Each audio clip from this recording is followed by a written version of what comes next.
Good morning students. When we start our next lecture in business, हमने क्या क्या चीज़ें स्टडी कर ली थी बेटा बीएसटी में। सबसे पहली चीज़ स्टडी की थी कि बिजनेस किसे कहते हैं, है ना। तो बिजनेस में आपको हमने क्या बताया था कि इसमें वो सभी एक्टिविटीज़ ली जाएंगी जो हम किस चीज़ के लिए कर रहे हैं, फॉर अर्न प्रॉफिट, यही बताया था। फिर हमने आपको प्रोफेशन बता दिया था, एम्प्लॉयमेंट बता दिया था। तो बिजनेस हम करते क्यों हैं, इसके ऑब्जेक्टिव्स क्या होते हैं, वो आज हमें स्टडी करने हैं। ऑब्जेक्टिव्स ऑफ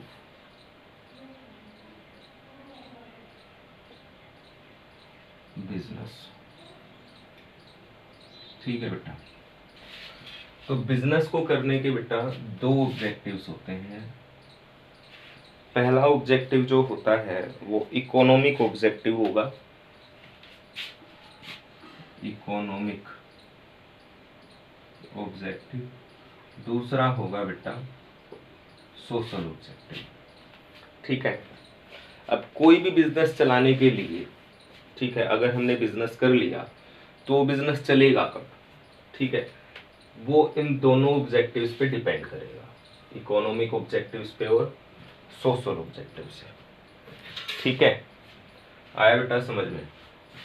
अब इकोनॉमिक ऑब्जेक्टिव बिजनेस का क्या होगा, सोशल ऑब्जेक्टिव बिजनेस का क्या होगा, इसको समझने के लिए मैं आपको सिंपल लैंग्वेज में बता दूं कि बिजनेस खुद के लिए क्या करेगा और सोसाइटी के लिए क्या करेगा, ठीक है। तो खुद के लिए बिजनेस को क्या करना पड़ेगा, ज्यादा से ज्यादा प्रॉफिट कमाना पड़ेगा, क्योंकि अगर बिजनेस में प्रॉफिट ही नहीं होगा तो बिजनेस नहीं चल पाएगा, ठीक है। तो बिजनेस का फर्स्ट ऑब्जेक्टिव क्या होता है कि वो क्या करे, प्रॉफिट अर्न करे। क्या करे बेटा, अर्न करे क्या, प्रॉफिट, ठीक। अब प्रॉफिट क्यों चाहिए, क्या कारण है बताओ बेटा। बी सिंपल सी बात अगर हम करें कि बिना प्रॉफिट के कोई भी बिजनेस रन नहीं कर सकता। अगर किसी बिजनेस को ग्रोथ करनी है तो उसके लिए क्या चाहिए, प्रॉफिट चाहिए। अगर किसी बिजनेस को अपने आप को मार्केट में मेंटेन रखना है तो भी क्या चाहिए, प्रॉफिट ही चाहिए। सही है गलत है।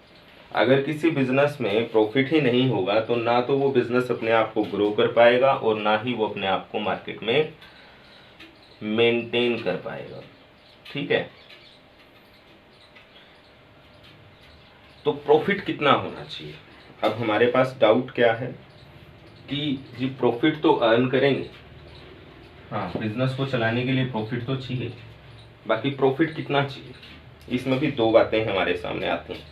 एक तो बिजनेस सोचता है कि मुझे ज्यादा से ज्यादा प्रॉफिट कमाना है, दूसरा कि मुझे सिर्फ इतना चलाना है, इतना ही प्रॉफिट कमाना है कि मेरा काम चल जाए, यानी कि सफिशिएंट प्रॉफिट। तो किसी भी बिजनेस के कितने टाइप्स के प्रॉफिट के ऑब्जेक्टिव्स हो सकते हैं। पहला हो सकता है मैक्सिमम प्रॉफिट और दूसरा हो सकता है कौन सा, सफिशिएंट प्रॉफिट, ठीक है। तो मैक्सिमम प्रॉफिट हमें क्यों चाहिए, कैसे कमाएंगे हम मैक्सिमम प्रॉफिट। अब देखो बेटा, ज़्यादा से ज़्यादा प्रॉफिट कमाने के लिए अगर हम प्रैक्टिकली एग्जांपल लेते हैं तो ज़्यादा प्रॉफिट कब हो सकता है, जब हम किसी चीज़ की डेफिशिएंसी दिखाएंगे कि मार्केट में वो चीज़ है ही नहीं, कमी, डेफिशिएंसी मतलब कमी दिखाएंगे। अब जैसे कि बाय द वे इसका एग्जांपल ले लेते हैं, हमारे पास किसी चीज़ को परचेज करने के लिए 3 कस्टमर्स आ जाते हैं और हम बोलते हैं कि हमारे पास तो उस चीज़ का सिर्फ एक ही पीस रखा है, तो हम वो चीज़ किस पर्सन को सेल करेंगे, जो ज़्यादा अमाउंट पे करेगा। तो वहाँ पर उसने क्या कमाया बेटा, वहाँ पर उसने मैक्सिमम प्रॉफिट कमाया। और कैसे कमाया बेटा, उसने आर्टिफिशियल डेफिशिएंसी दिखा करके ये प्रॉफिट कमाया है, ठीक है ना।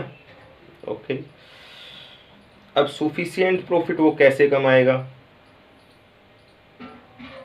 सुफिशियंट प्रॉफिट तो अपने नॉर्मल वे से कमाएगा कि नॉर्मली उसका बिजनेस चल रहा है, उस पर 5% 10% बिना डेफिशिएंसी के वो दिखा रहे, ठीक है, तो सुफिशियंट प्रॉफिट होगा, ठीक है। और मार्केट में वही बिजनेस लंबे टाइम तक चल सकता है बेटा जो सुफिशियंट प्रॉफिट कमा रहा है, सिर्फ पर्याप्त लाभ कमा रहा है, ठीक है।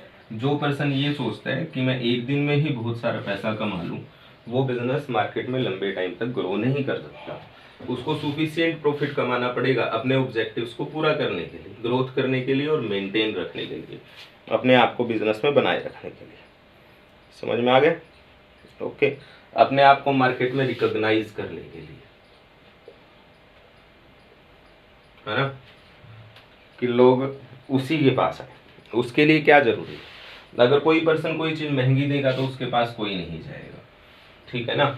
हाँ, अगर वो सुफिशियंट प्राइस पे चीज अगर लोगों को दे रहा है तो वहाँ पे क्या हो जाएगा, वो रिकॉग्नाइज हो जाएगा। सभी लोग किसके पास जाएंगे? उसी के पास जाएंगे। तो अगर उस पर्सन ने सुफिशियंट प्रॉफिट कमाया तो उससे बिजनेस का दूसरा ऑब्जेक्टिव भी हमें अचीव हो जाएगा। पहला ऑब्जेक्टिव क्या था बेटा? इकोनॉमिक ऑब्जेक्टिव, प्रॉफिट, ठीक है। प्रॉफिट कितने टाइप्स के बताए थे आपको? एक मैक्सिमम प्रॉफिट, एक सुफिशियंट प्रॉफिट। मैक्सिमम प्रॉफिट उसने कैसे कमाया था? मार्केट में डेफिशिएंसी दिखा करके कमाया था। अगर वो नॉर्मल वे से बिजनेस करता है तो उसको कौन सा प्रॉफिट मिलेगा? सुफिशियंट प्रॉफिट मिलेगा, जिससे वो क्या करेगा? मार्केट में लंबे टाइम तक खुद को मेंटेन रखेगा और ग्रो करेगा, ठीक है, और मार्केट में अलग से रिकॉग्नाइज हो जाएगा। अगर वो अलग से रिकॉग्नाइज हो गया तो उसके पास नंबर ऑफ कस्टमर्स क्या हो जाएंगे? इंक्रीज हो जाएंगे, है ना। तो जिससे हमारे बिजनेस का second objective creation of customers achieve हो जाएगा, कि उसके पास ज्यादा से ज्यादा कस्टमर्स आ जाएंगे। That is your first objective, first economic objective, and that is your second economic objective. क्या है बेटा second economic objective? Creation of customers. समझ में आ गया? क्रिएशन ऑफ कस्टमर्स का मतलब क्या है? कि उसके पास कस्टमर क्या हो जाए? इंक्रीज हो जाए। क्या हो जाए?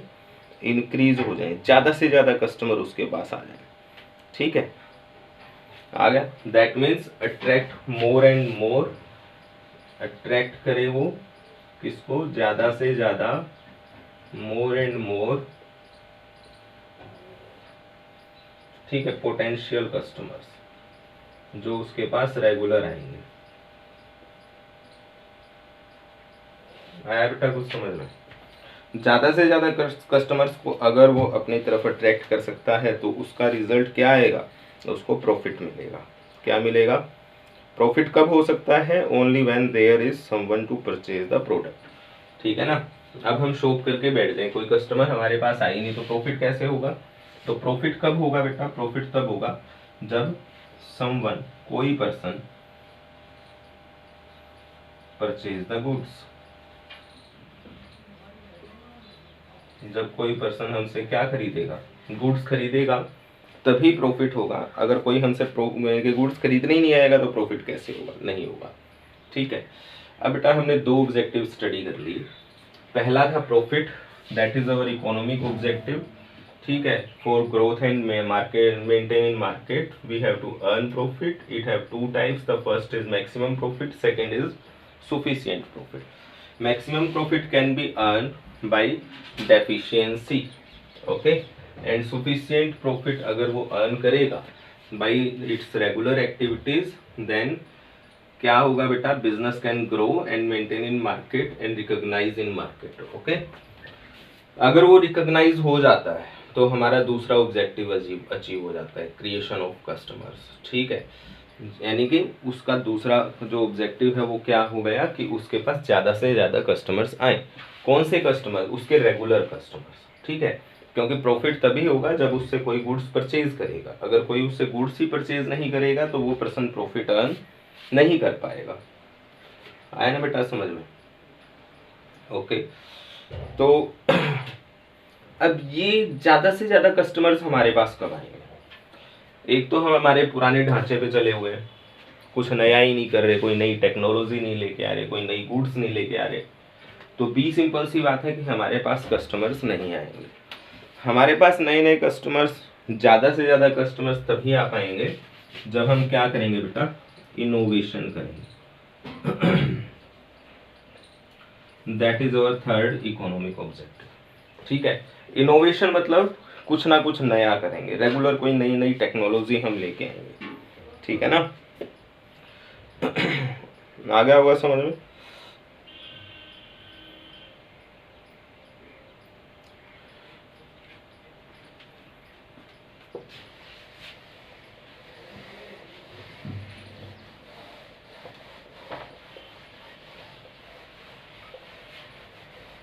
इनोवेशन का मतलब क्या होता है बेटा,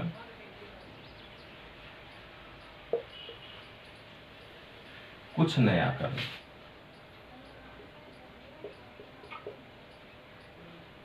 क्या होता है, कुछ नया करना।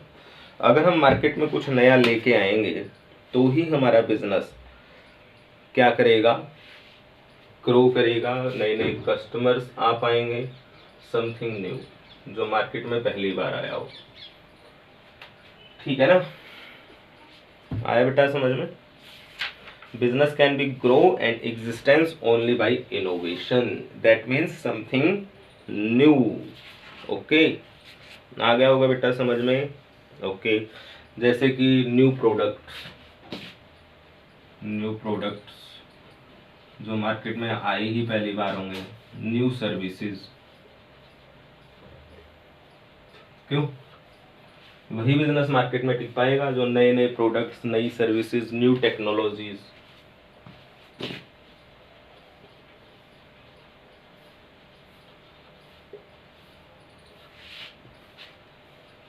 वही बिजनेस ग्रो कर पाएगा बेटा, अदरवाइज बिजनेस ग्रो नहीं कर पाएगा। दैट इज अवर, कौन से ऑब्जेक्टिव्स हैं बेटा ये, इकोनॉमिक ऑब्जेक्टिव्स, जो बिजनेस खुद के लिए क्या करेगा, अचीव करेगा।